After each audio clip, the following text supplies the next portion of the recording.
Stop scrolling! This isn't just any full moon. This weekend's full moon in Sagittarius is also a blue moon, the second full moon to occur within a single calendar month. And despite the name, the blue won't actually be blue. A blue moon is rare, which is where the phrase once in a blue moon comes from. Astrologically, it's often seen as a cosmic exclamation point, a chance to pay attention to something that can't be ignored any longer.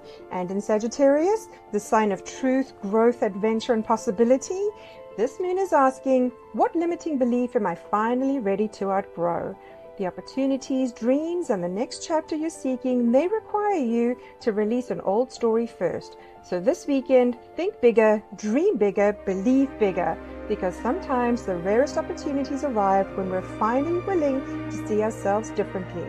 What's one belief you're ready to leave behind? Comment below and follow for more.